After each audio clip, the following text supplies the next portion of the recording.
Okay, a couple of people have already asked for number 9. So let's take a look at h of x is the square root of f of x.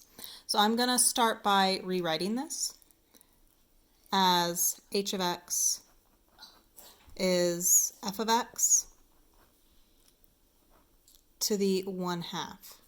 And now I'm going to use chain rule. I have an inside function, f of x, and an outside function of raising that whole thing to the 1/2. So when I'm finding h prime of x, I'm going to take that 1/2 and multiply out front using power rule. 1/2, and then I'm going to leave the inside the same.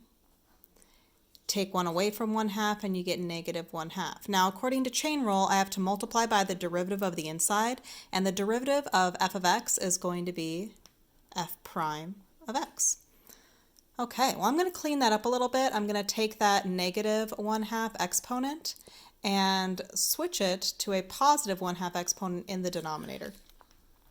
So h prime of x here is, we've got a 1 on top. I'm going to put a 2 on bottom because I've got 1 on top, 2 on bottom. So I have a 2. That's the 1/2 happening. And then this negative 1/2 is going to let me flip this part, just the f of x part, down to the denominator with a positive 1/2 exponent. And that is a square root. And then times the f prime of x. So now when I plug in 3 for h prime of 3,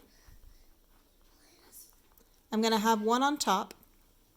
On bottom, 2 square root of f of 3, I'm plugging in 3, times f prime of 3.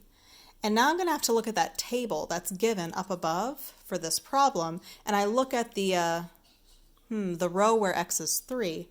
So let's see what we get. We've got a 1 on top, a 2 on bottom, a square root, and then I look, when x is 3, f is 10. So we've got a root 10 there, times, can y'all hear Roman playing in the background?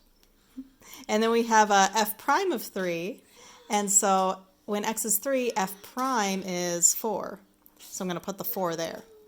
So I have a 4 on top and a 2 root 10 on bottom, and that 4 over 2 is going to reduce down to 2 on top and a root 10 on bottom, and then I'm going to look and see, oh yep, that's option D.